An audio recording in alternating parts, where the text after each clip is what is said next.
दोस्तों group C की permanent vacancies पर नोटिफिकेशन आउट हुआ है, जिसमें टोटल 48 वैकेंसीज आई है। यह vacancies computer operator cum typist की वैकेंसीज आई है।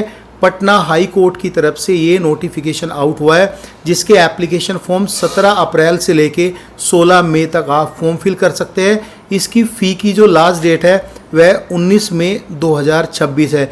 ये जो वैकेंसीज है computer operator cum typist under group C की वैकेंसीज है।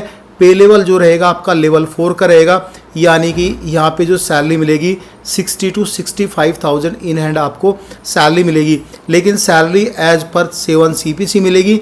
इसमें कास्ट का कंसेशन उन्हीं कैंडिडेट को मिलेगा जिनके पास परमानेंट रेसिडेंट प्रूफ है बिहार का। एंड गाइज लिखा है initially on provisional period of A 1 year, यानी 1 ईयर तक आपका प्रोविजनल पीरियड रहेगा। सभी गवर्नमेंट में रहता है, इवन दिल्ली पुलिस हो, आर्मी हो, यूपी पुलिस हो, सभी गवर्नमेंट में प्रोविजनल पीरियड रहता है। लेकिन डे 1 से आपको वह सभी फैसिलिटी मिलेगी जो एक गवर्नमेंट एम्प्लॉय को मिलती है। यूआर के लिए 22+1 पोस्ट है। एक पोस्ट यहाँ पे आप देख सकते हो लोकोमोटर डिसेबिलिटी कैटेगरी की जो बैकलॉग एंट्री है उसकी है। ईडब्ल्यूएस के लिए 4 पोस्ट है, बीसी के लिए 5 पोस्ट है, ईबीसी के लिए 9 पोस्ट है, एंड गाइज एससी कैटेगरी के लिए 7 पोस्ट है। यहाँ पे ये हॉरिजॉन्टल रिजर्वेशन की 15 पोस्ट दिया गया है। लिखा है horizontal reserve post for women candidate out of total vacancies. ठीक है, ये बात समझ में आई। एंड गाइज ये जितनी भी वैकेंसीज आई है इसमें 3 पोस्ट पहले से ही जो है ऐड किया गया है, 2+1 जो कि बैकलॉग एंट्री है। अब यहाँ पे बात करेंगे, इसमें ऑल इंडिया कैंडिडेट एलिजिबल है अप्लाई करने के लिए।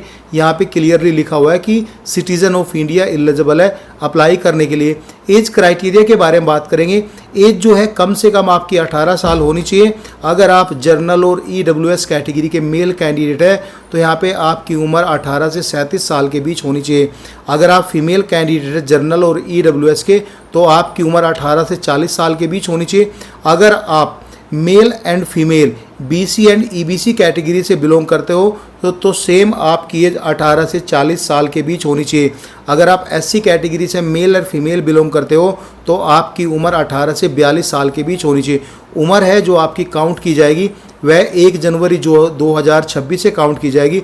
आपका जो जन्म है देखो यहाँ पे दिया गया है, अगर आप जो है मेल कैंडिडेट है जर्नल और ईडब्ल्यूएस कैटेगरी से तो आपका जन्म 2/1/1989 से लेके 1/1/2008 के बीच का होना चाहिए। तो वैसे यहाँ पे सभी की एज एंड डीओ भी दिया हुआ है, वो आप यहाँ पे देख लेना। अगर आप पहले से ही एम्प्लॉयड है अंडर सेंट्रल गवर्नमेंट किसी भी बिहार गवर्नमेंट में तो आपको 5 साल की छूट दी जाती है। रिलैक्सेशन इन अपर एज यहाँ पे क्लियरली लिखा है, जिनके पास परमानेंट रेसिडेंट प्रूफ है बिहार का उन्हीं को यहाँ पे एज का कंसेशन मिलेगा। मिनिमम एजुकेशन क्वालिफिकेशन में पहला आपका क्वालिफिकेशन ग्रेजुएशन होना चाहिए। दूसरा क्वालिफिकेशन आपके पास 6 मंथ का कोई भी सर्टिफिकेट एंड गाइस कैसा भी डिप्लोमा आपका कंप्यूटर एप्लीकेशन में है तो आप एलिजिबल होंगे।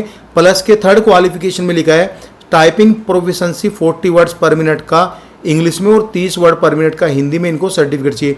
ये तीनों कंडीशन आपको फुलफिल करनी जरूरी है। एंड गाइस 1/1/2026 से ये सभी कंडीशन आपकी काउंट की जाएगी। 4 पॉइंट को आप छोड़ सकते हो, ये इंपॉर्टेंट नहीं है इतना। रिजर्वेशन यहाँ पे आप देख सकते हो, एससी में कितनी % का रिजर्वेशन है, ईबीसी और बीसी में कितनी % का रिजर्वेशन है, वुमेन कैंडिडेट के लिए and guys locomotor disability category के लिए कितनी % का रिजर्वेशन है वो आप यहाँ पे देख सकते हो। मोड ऑफ सिलेक्शन के बारे में बात करेंगे।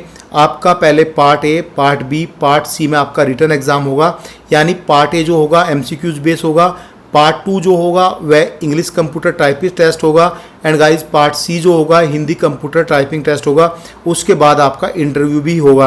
एंड गाइस यहाँ पे ये भी लिखा है अगर इनको ज़रूरत पड़ी नंबर ऑफ कैंडिडेट लिमिट से ज़्यादा आए तो यहाँ पे आपका प्री एग्ज़ाम भी कंडक्ट कराएंगे। प्री एग्ज़ाम में लिखा है ओनली 40% रिक्वायरमेंट है आपको क्वालिफाई करने की, लेकिन जो आपका मेन एग्ज़ाम होगा यानी रिटन टेस्ट जिसके भी आप पे आपकी मेरिट लिस्ट बनेगी उसमें भी 40% नंबर लाने जरूरी है। 90% एक्यूरेसी जो है इंग्लिश में होनी जरूरी है सही, एंड गाइस 85% एक्यूरेसी हिंदी में होनी जरूरी है सही, और 30% का आपका इंटरव्यू होगा। सिलेबस और स्कीम को एनेक्चर 1 एंड एनेक्चर 2 में डिवाइड किया गया है।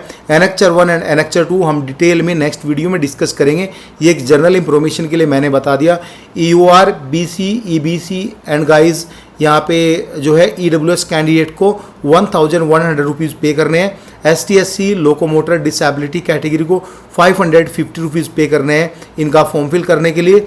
जो सेंटर ऑफ एग्जामिनेशन होगा वह पटना सिटी में होगा, लेकिन ये कहीं पर भी दे सकता है कैंसिल करके, वो यहाँ पे लिखा हुआ है। यहाँ पे लिखा है अपॉइंटमेंट कैसे मिलेगा आपको। अपॉइंटमेंट मिलेगा आपका प्री टेस्ट अगर होता है तो आपको प्री क्वालिफाई करना है, फिर ये आपका डिटेल्स एनेक्चर 2 में दिया गया है। वैसे तो यहाँ पे रिटन टेस्ट और इंटरव्यू के बेस पे ही आपको अपॉइंटमेंट लेटर मिलेगा, क्योंकि दोनों के नंबर ही काउंट किए जाएंगे। हो सकता है इंटरव्यू क्वालिफाइंग नेचर का हो या ना भी हो, तो जब नेक्स्ट वीडियो आएगी जब हम बात करेंगे इंटरव्यू के लिए। जनरल इंस्ट्रक्शन में खास कुछ इंपॉर्टेंट नहीं है, बताया गया है कैसे फॉर्म फिल करना है, फाइनल स्टेज में क्या क्या होगा, डॉक्यूमेंटेशन भी होगी, एंड गाइज यहाँ पे छोटा मोटा आपका मेडिकल भी होगा। एंड गाइज यहाँ पे इसमें सिलेबस की इंफॉर्मेशन दी गई है, क्या क्या सिलेबस है क्या क्या नहीं है।